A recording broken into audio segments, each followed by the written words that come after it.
July 1943. Night after night, the Tokyo Express, Japan's infamous high-speed destroyer convoys, has been slipping through narrow channels to sustain their desperate Solomon Islands garrisons with reinforcements. But on this dark evening in the Kula Gulf, advanced American radar has caught them. Completely exposed, the Japanese are forced to consider the unthinkable, unleashing a new secret weapon of their own. They need to decide fast, as an endless stream of 6-inch shells from USS Helena, USS Honolulu, and USS St. Louis rains down on Admiral Akiyama's flagship, Niizuki. It's like nothing the Japanese have ever seen before. Niizuki's terrified crew think they're being attacked with some kind of frightening new 6-inch machine gun. Using radar-directed fire, the 3 American light cruisers have pummeled the enemy with over 1,500 shells in just 5 minutes. Niizuki's top deck bursts into flames. Now the Japanese have no choice but to pull their deadly new trick from up their sleeves. They might not be able to match the US Navy's firepower or radar capabilities, but they have something the Americans do not, and it's heading straight for USS Helena. The fight for New Georgia. By the summer of 1943, the struggle for the Solomon Islands had reached a critical phase. 6 months after the hard-won victory at Guadalcanal, the Allies were pushing northward through the island chain, steadily driving back Japanese forces that had once seemed unstoppable. The focus on this grinding campaign had now shifted to the Japanese-held New Georgia Island and its vital airfield at Munda Point. On June 30th, the Americans launched Operation Toenails, landing on Rendova Island, just across from Munda. The Japanese, recognizing the strategic importance of this region, were determined to reinforce their garrisons using what the Allies dubbed the Tokyo Express, a high-speed convoy of destroyers that raced through island channels under cover of darkness, stealthily delivering troops and supplies before vanishing with the dawn. These daring night runs became the lifeline for Japanese forces throughout the Solomon Islands. Aiming to cut off Japanese reinforcements moving down the Munda Trail from Bairoko Harbor, the Americans planned to land at Rice Anchorage on the northern coast of New Georgia. To support this operation, Rear Admiral Walden L. Pug Ainsworth's Task Group 36-1 was to move into a body of water known as the Kula Gulf, which separates New Georgia from neighboring Kolombangara Island. From here, they would be able to bombard Japanese positions at Bila on Kolombangara and Bairoko on New Georgia. However, unknown to Ainsworth, Japanese Rear Admiral Teruo Akiyama was also headed for Kula Gulf, with a Tokyo Express group of fast destroyers carrying troops. These two forces, moving through the darkness with different missions but similar determination, were on a collision course that would lead to one of the most intense destroyer actions of the Pacific War. Bombardment and response. On July 4th, shortly before midnight, the Americans were moving in on Kula Gulf. It was a dark, cloudy night, punctuated by driving rain squalls that swept across the confined waters.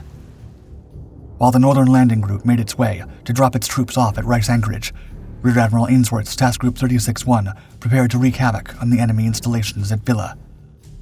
Destroyers USS Strong and USS Nicholas knifed ahead of the main force, using their advanced radar and sonar equipment to sweep the area for any threats lurking in the darkness.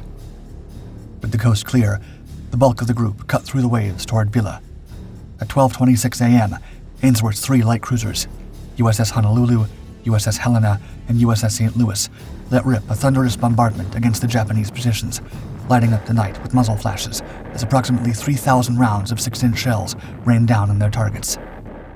The destroyers USS O'Bannon and USS Chevalier joined in, their 5-inch guns adding to the intense barrage, a man-made storm of explosive fury that echoed across the Gulf. Once the attack on Bila was complete, Task Group 36-1 then closed in on Bairoko Harbor, subjecting it to the same brutal treatment. Meanwhile, the Northern Landing Group of destroyer transports, carrying the troops set to invade New Georgia, continued on its path toward Rice Anchorage. Suddenly, at 12:31 a.m., one of its number, USS Ralph Talbot, picked up a pair of mysterious vessels on her radar. They appeared to be sailing out of the Gulf at 25 knots. Having finished the bombardment of Bairoko, and now approaching with his task force from the south, Ainsworth responded to USS Ralph Talbot's message, wanting to know more about the unidentified contacts.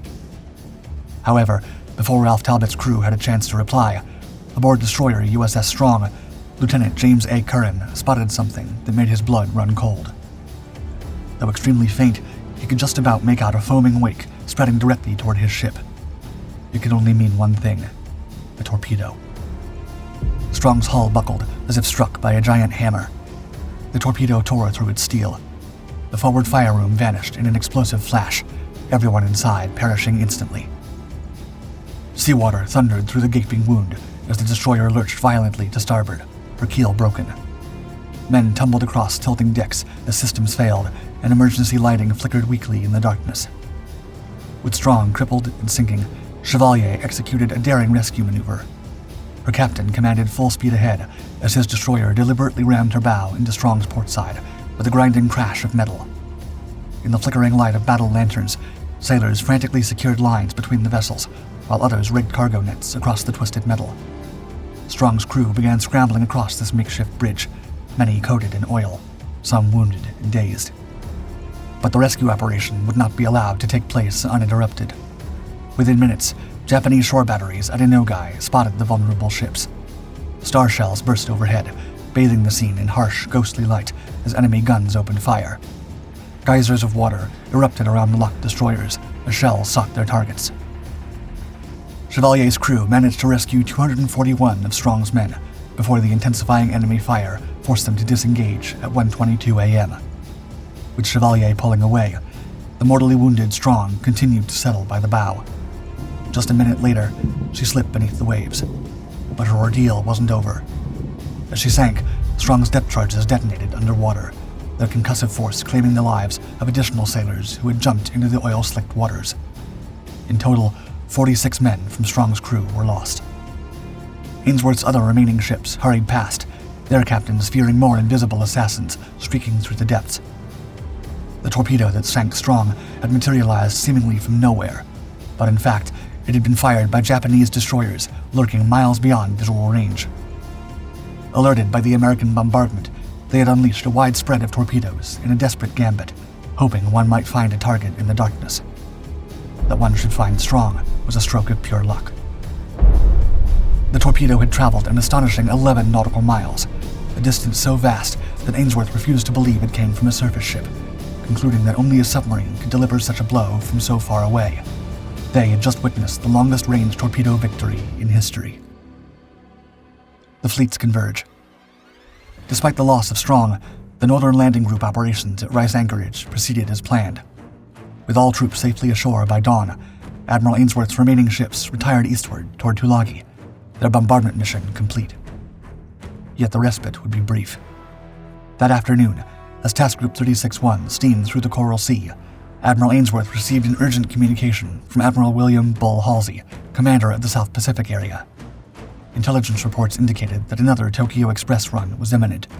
Japanese destroyers were preparing to depart Bougainville, bound for Villa with reinforcements. Though there was no time for a command conference, no opportunity to develop detailed battle plans, Ainsworth, part of a new breed of aggressive American commanders, didn't hesitate in ordering his ships to immediately reverse course. While the damaged Chevalier was forced to head to Tulagi for repairs, the Task Group's 3 light cruisers, Honolulu, Helena, and St. Louis, and destroyers Nicholas and O'Bannon swung around and raced northwest at 29 knots back toward Kula Gulf. USS Radford and USS Jenkins, which had been replenishing at Tulagi, rushed to join Ainsworth's force. Crews hurriedly loaded ammunition and fuel before racing to catch up with the main group. By now, Rear Admiral Akiyama had assembled a formidable force at Bougainville, made up of 10 destroyers in total. These were divided into 3 groups: 2 transport groups carrying 2,600 troops and supplies bound for Villa, accompanied by a support unit of 3 destroyers: Suzukaze, Tanikaze, and Akiyama's flagship, Niizuki. As night fell on July 5th, both fleets converged on Kula Gulf. The Japanese arrived first, entering from the north, shortly followed by the Americans, who approached from the northeast. At 12:26 a.m. on July 6th, Akiyama detached his first transport group to head for Villa, still smoldering from the previous night's bombardment, while the remaining ships continued south. The Japanese admiral, unaware of the exact composition of the American force, but suspecting their presence, prepared his ships for a potential night battle. Ainsworth's force reached the northwest corner of New Georgia around midnight, positioning themselves at the northeastern entrance of Kula Gulf.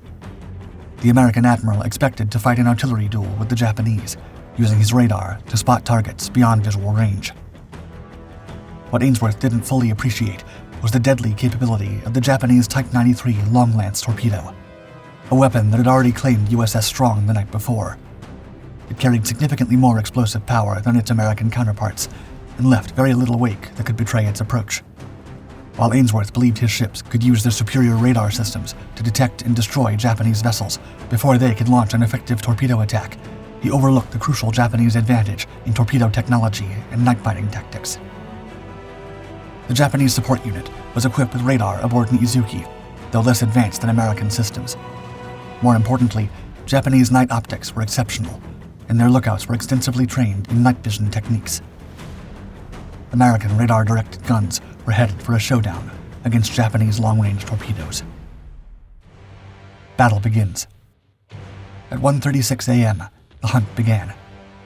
The radar operator aboard USS Honolulu detected multiple contacts bearing 210 degrees at a range of 24,700 yards, the blips on his screen revealing vessels moving north at 21 knots. Within minutes, the plotting team confirmed they were tracking enemy ships moving out of Kula Gulf. Admiral Ainsworth studied the tactical plot briefly before ordering general quarters. The command quickly spread through every ship in Task Group 36-1. Sailors sprinted to their posts while alarm bells rang out through the night. Gun crews removed safety locks.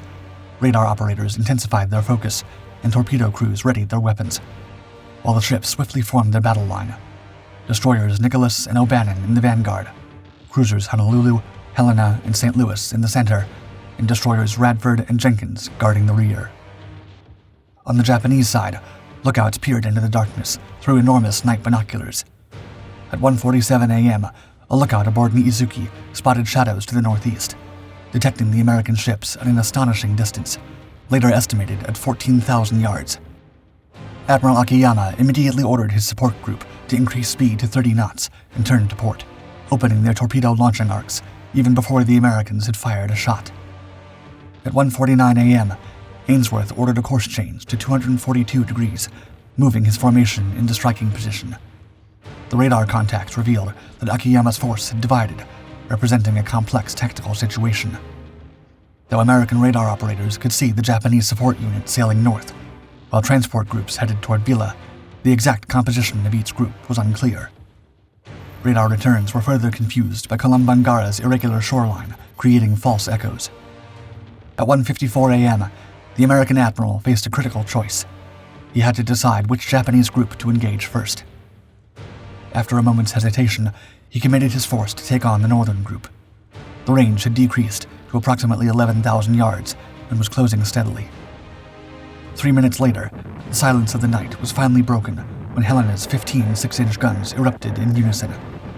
The salvo's muzzle flashes briefly illuminated the darkness before Honolulu and St. Louis joined the barrage. A hurricane of American shells converged on Niizuki, finding their mark with uncanny precision. Multiple hits hammered Akiyama's flagship, disabling her steering and wrecking communications. Fires erupted across her deck, brightening the night as she drifted out of formation. From the American perspective, the battle had seemed to get off to a perfect start. Their radar-directed fire was proving lethal. More than 1,500 shells pounded the Japanese in the first 5 minutes.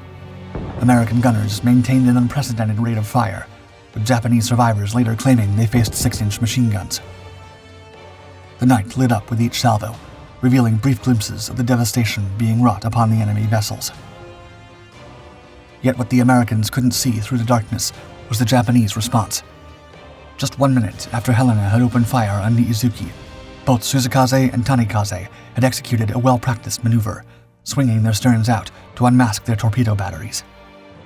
Using the American muzzle flashes as beacons, each destroyer had launched 8 torpedoes in quick succession before turning away into the night, disappearing behind protective smokescreens even as American shells continued to fall around them. Now, 16 Type 93s were slicing through the dark water, leaving only faint bubble trails as they silently zoomed toward the unsuspecting American line. Disaster strikes.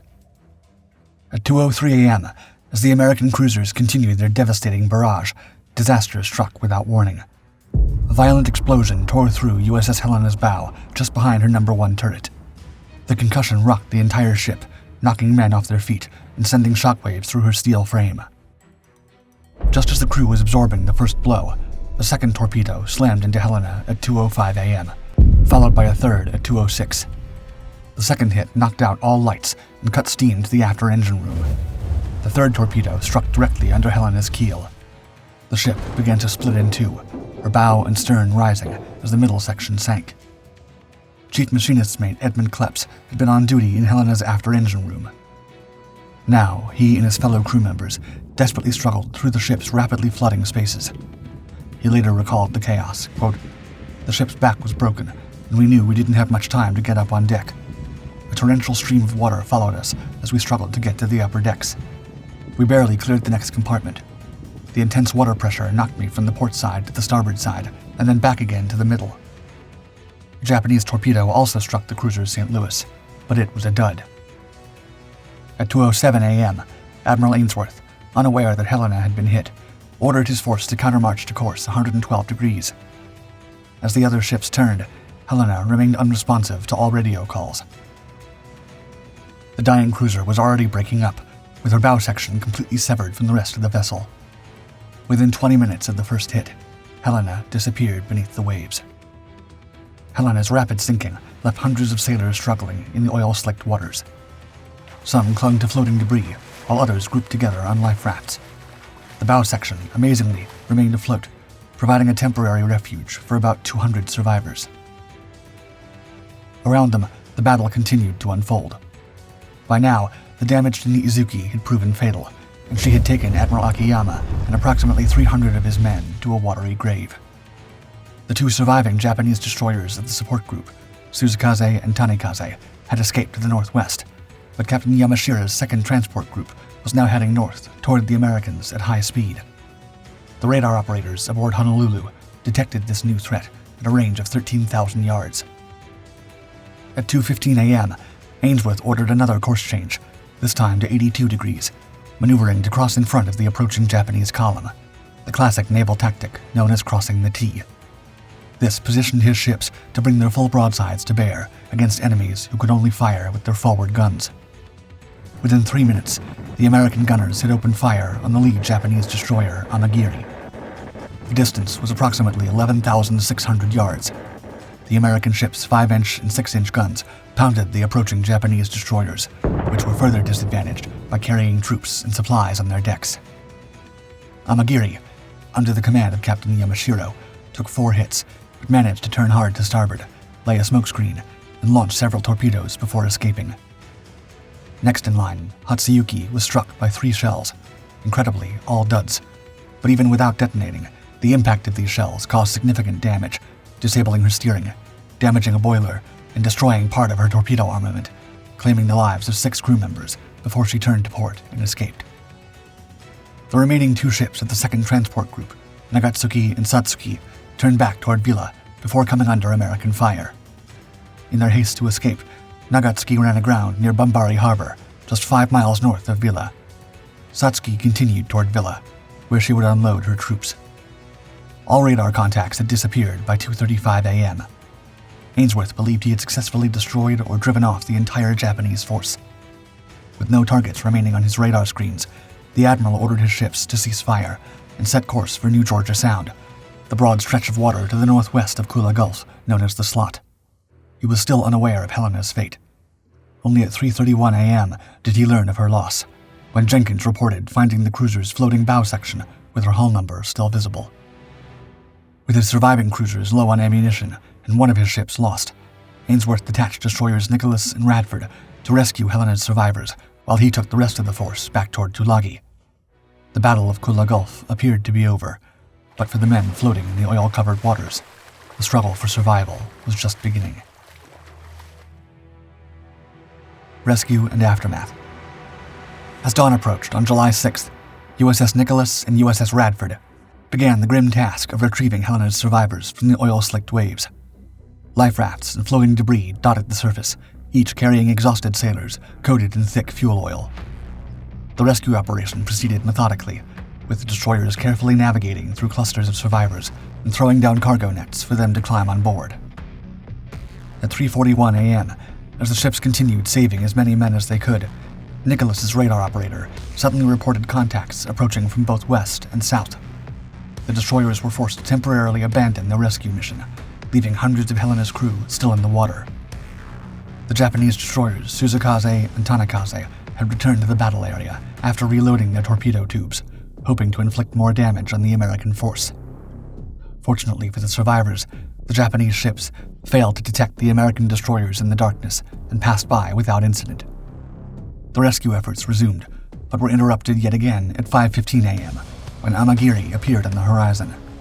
Captain Yamashiro had decided to return via Kula Gulf's northern exit and had stopped to rescue survivors from Niizuki when he spotted the American destroyers.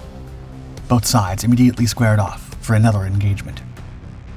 At 5:22 a.m., Nicholas launched 5 torpedoes at a range of 8,000 yards. Amagiri responded in kind, but neither side scored hits with their torpedoes. A few minutes later, both vessels opened fire.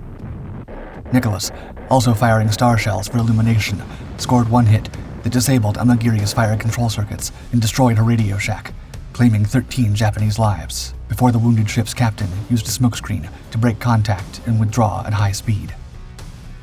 With 745 Helena survivors aboard, the destroyers departed the area, unable to continue searching, as daylight would expose them to Japanese air attacks from nearby bases.